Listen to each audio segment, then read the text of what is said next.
Well, wait, wasn't it you who called me the human can opener? It's not personal, I opened them up. I did, didn't I?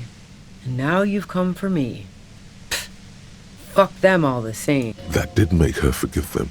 A little. Honestly, I don't know how I do it. I just stumbled in here. Can you please explain this to me? What shit? I told you I didn't do it. Sounds pretty simple to me. A strong moral compass. She still wants the opportunity to make a case for herself.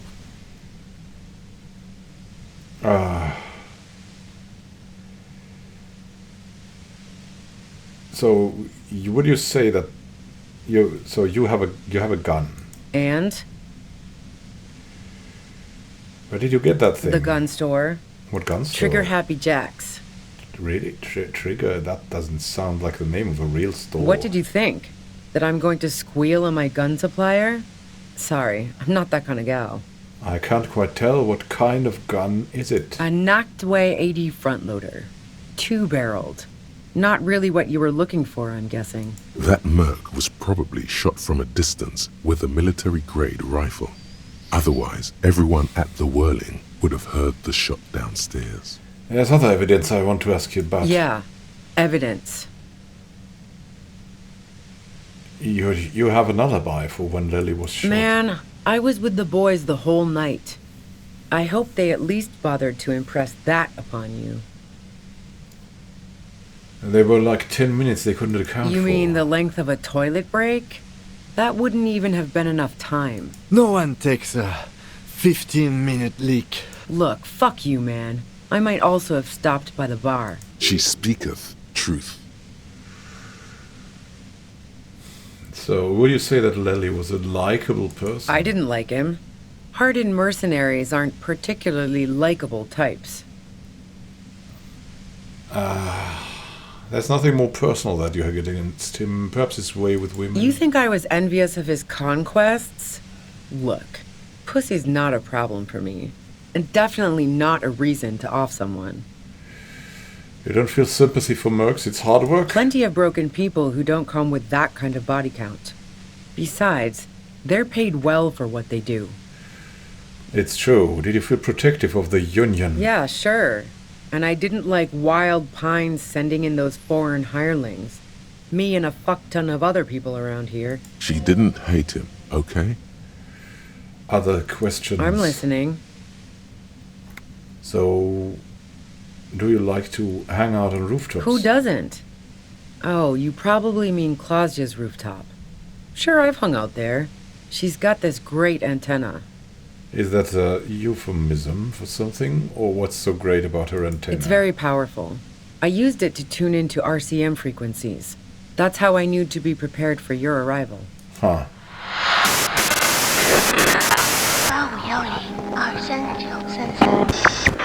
Is that the only reason you hung out on the roof? The view's pretty bomb, too. But you might say the antenna was the main attraction there, yeah. Along with Claudia. So you're sure you didn't shoot the merc from the roof? Yes, I'm sure. And anyway, as I said before, the shot had to have come from afar. You like Claudia a lot? I considered her a good friend, yeah. But you wanted to be more than just friends. Oh, so that's where you were going with this. She said you wanted to run away with her. That's a very sentimental way of putting it. We both had pasts we didn't want to catch up with us. And we enjoyed listening to music together. Why not go on a road trip? The lieutenant watches her expectantly, occasionally shaking from the pain. Okay, fine. I was into her. Claudia was into me too for a time, I know it. We even fooled around once. And yeah, after that I thought maybe we could make a go of it. Claudia only said they maybe kissed. Someone is lying here. Wait, Claudia said you only kissed. If that's what she wants on the record, so be it. I'm not about to go into details for you to jerk off to later. Seriously, just move on. What happened? She rejected me with some wishy-washy bullshit about how she was confused because she felt so close to me and valued my friendship so much. and how guilty she felt for leading me on. I knew that wasn't the whole story, but thought, fine, I'll take it and move on. No ill will there. It wasn't a problem for her. Are you a girl like her in general? What the hell, man? Yeah, why not? I've gotten worse. Yeah, you know. The man from the past. Claudia said you got very angry when she started seeing Lily threaten her. One time when we'd both been drinking, I said some heated things about how dangerous her patterns with men were. I was a little worried she'd blow it out of proportion in her head. All the drugs she was doing can make you feel like you're living in a DeLorean tragedy. By the way, DeLorean tragedies are still held in high regard for innovation in language and motifs. They are also known for overwrought emotions leading to catastrophic outcomes. And despite everything, you helped her by staging the lynching. Yeah, the girl seemed terrified. The merc was beyond caring what happened to his mortal coil. It was a no-brainer. There are other things I ask about. Go ahead. It's your body. And mine too, he thinks. But keep on. This must be done. You're running drugs for the Union. I've been through your lorry. So, Heart of Gold Tommy fucked me over too. Never trust a musician. That really comes as a blow to her. Yeah, I made him talk. Yeah, that figures. What now? You're going to arrest me for drug trafficking? Oh, you had a financial incentive to kill the merc? Man, it's to get away from all that murderous shit that I left Jamrock, my previous employer, for the Union. Lieutenant is unable to articulate his question. She deliberately avoided naming the mob she worked for. You might be able to find this out later. I got lucky being a dispatcher. Never had to do any of the really dirty work myself. This gun has only been used for self-defense against serious scum. And you're threatening us with it. Based on what I've heard about you, you are serious scum. She responds, holding your gaze. Okay, let's take a step back. Yeah? Where? More questions before doing anything.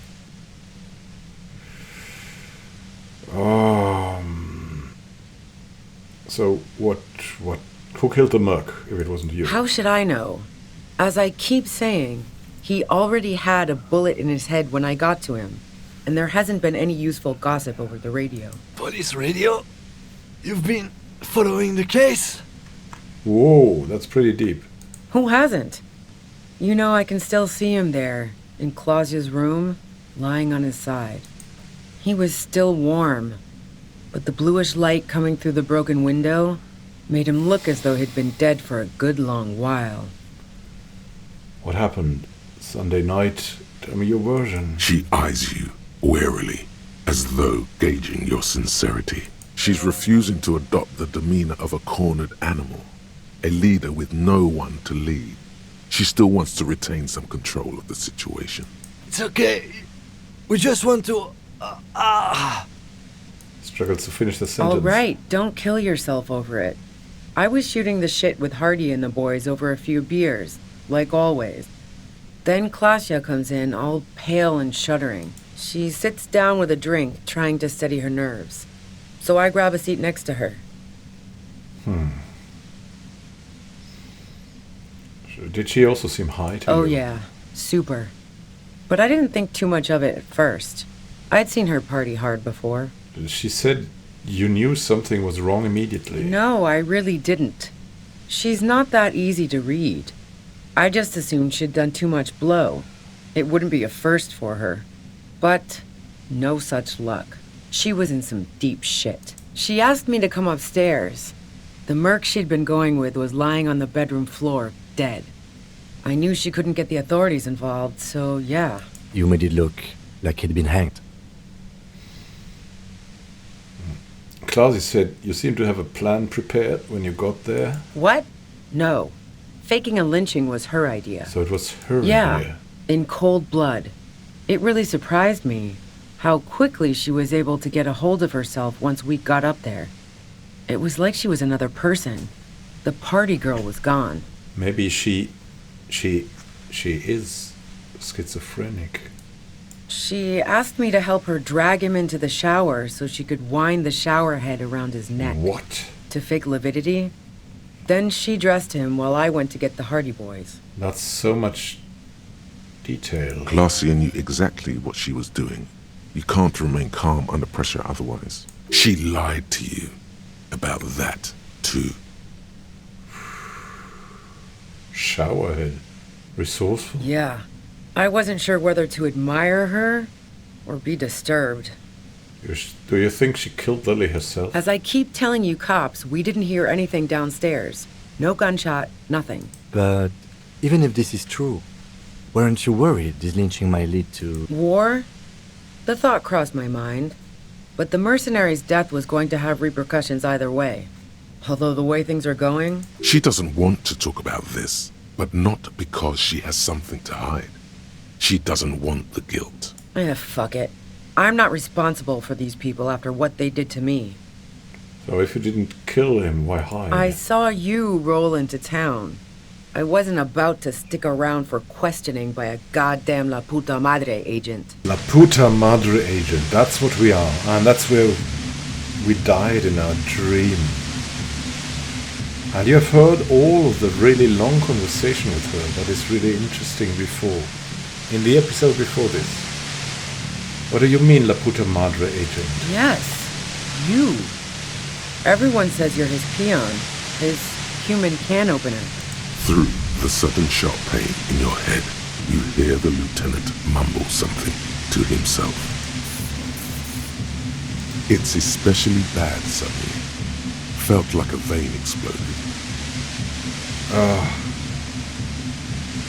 Who's everyone? How do you know this? Everyone in Jamrock. The cops, the criminals. Why do you think I'm holed up in here with a goddamn death ray waiting for you? If she knows that about you, she must know your real name too. La Puta Madre.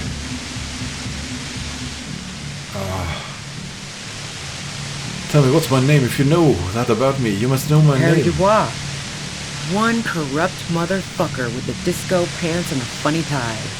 Agent to La Puta Madre. Did someone mention a fucked up tie? I call bullshit! You're too crazy to be corrupt! So she knows your name. That doesn't mean you're on the tape. Criminals make up bogeyman stories about cops all the time. All of this just means that you're effective. Criminals know you and are scared of you. I'm not so sure. La Puta Madre, I've heard of La Puta Madre. He's dangerous, right? Is that a joke or a threat? I'm guessing both. I'm sorry. I know I'm supposed to know about all about this, but I lost my memory recently. Yeah, sure. She doesn't believe you. I'm sure La Puta Madre himself will explain it all to me soon enough. What did you do to this Madre anyway? You've been to my lorry. You think the biggest player in Jamrock appreciates competition? Now I have Harry Can opener in my lair. Fucking Titus. She's not going to change her mind that easily. She still perceives you as a threat. Wait, one thing, possibly small, but she said you rolled into town. Was that you singular or plural? She might know something. When I came into town, was there anyone with me? Yeah, you had your death squad with you. What? What happened to them anyway?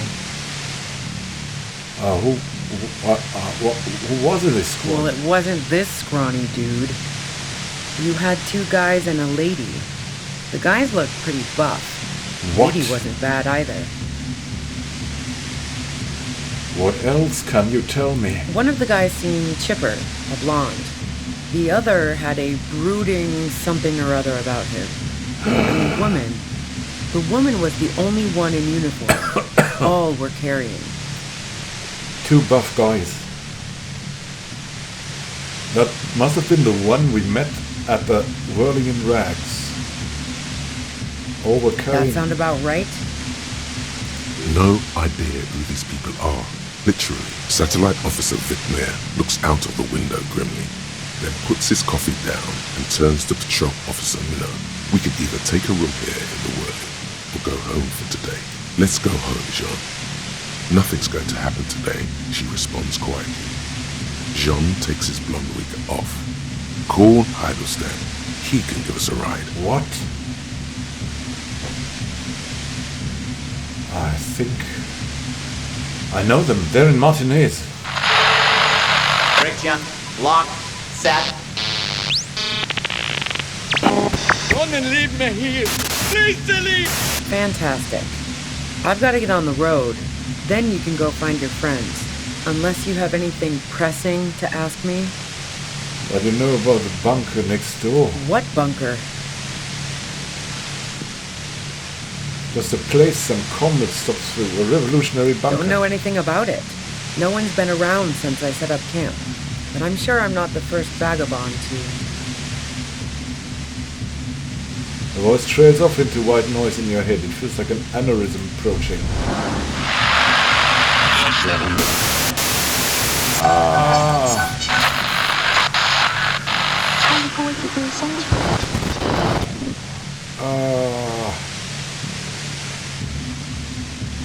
We'll destroy this thing.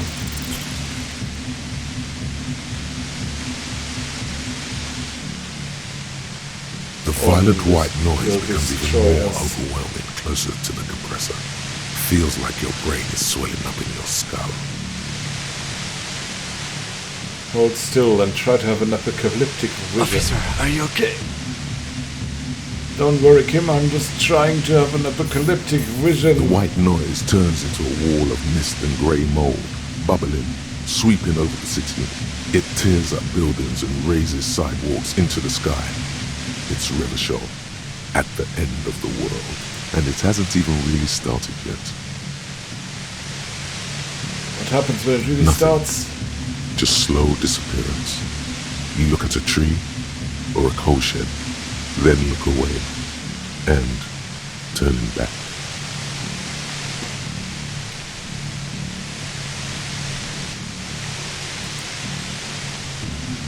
The shed will be gone, and you won't even remember that the tree was ever there, much less what kind of tree it was. Pine or a birch. You won't remember if a man had been hanging from it. And the unimaginable event. Yes, but even in this anguish, you can't see its precise shape. It's unimaginable for a reason. It will happen to me. The same thing that happens to all humans. You will become vapor, dissolve into frequencies. Then those frequencies will be forgotten. The visions compete for space in your brain, with the hailstorm of radio signals coming from the compressor. You feel like your skull is about to shatter into smithereens. Fragments on bone scattering, like your thoughts at this moment. Sticking now to forebodings, now to a strangely familiar voice. Yeah, we saw. 8, 7, 1, 3. Completely lost his mind, or... Enable videos because no child is a brain. 52628. What is happening to us? This death ray. Officer, what are you doing? You... Proximity to the pale compressor is overloading his mind. He'll be okay once it's off, though. 83526. Let's try not to collapse. I know this isn't very fun for you, so let's wrap this up. You have a tribunal to attend. You know about the tribunal the mercenaries are planning. Tribunal is an awfully fancy word for what they're going to do. But yeah, I was listening to their frequency. They finished their investigation. Now they're going to put on a show before meting out punishment.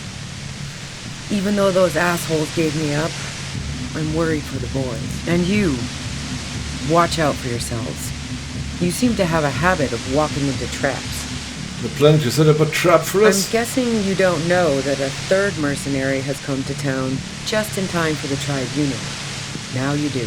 If one hornet can kill 40 honeybees in a minute, then 3 hornets should be able to kill 120 honeybees in a minute or more, since they'll also be covering one another. A third. This is bad. As I said, watch out. The pain is becoming unbearable now. Okay, you know what? We'll just go. Glad to have been of assistance. Best of luck to you, officers. Revachol's a bitch. The woman runs past you and disappears into the darkness of the tunnel.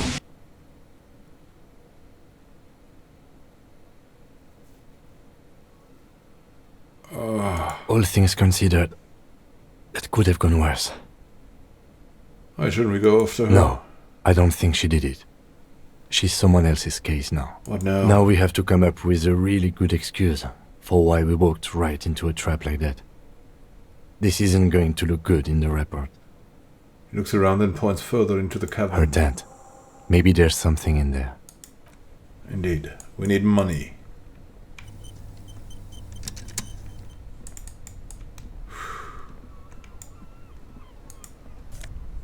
Yeah, money. Cooking utensils. She's prepared herself porridge with bananas. Oh, nice. What's in this? What's this? What's out here? Dark water trails into the distance. There's no way out of here. There's some drumin. Oh.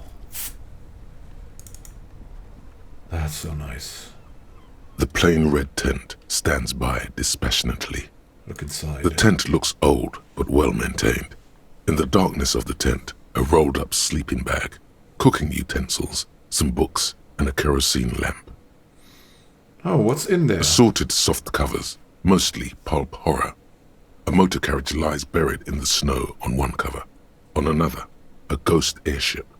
You also see a collection of radio enthusiast magazines. See anything?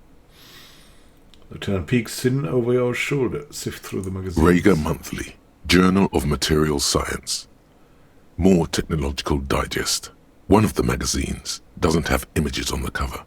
It's not a magazine. It's a leather notebook. A notebook? You pocket the worn brown leather journal a trusted friend left behind. We should read this immediately. Like, right now.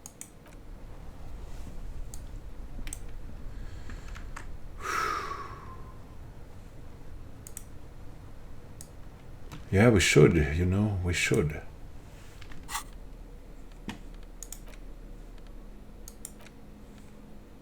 A thick journal. The cover is worn like someone used to carry it around in their back pocket. What's on the cover of Ruby's journal? It's made of full-grain leather. The lower left corner of the back cover sports an embossed brand name. Schneller. Means quicker in German. Schneller is a stationery brand from Gottwald, beloved among architects and engineers. She's got good taste and must have taken whatever she recorded here seriously. Ah, let's open this thing. The journal falls open. About 2/3 of its ruled pages have been filled. That's big. What's in the handwriting? The large cursive of someone who writes quickly and confidently, perhaps too confidently. Many phrases and even paragraphs have been crossed out, with tiny corrections scrawled above and in the margins. What's in the pages? It's a mix of logistical notes, diagrams, and personal reflections, all dated. It's good she left in a hurry. We could learn a lot from this. Logistics, maybe? Hard to tell exactly. It's mostly noted down in code. Looks like contact information, quantities, directions. There could be useful information about local operations in those notes. We have a junior sergeant at my station who's good with codes. I can give this to her after we finish this. Nice, you've got contacts, Kim.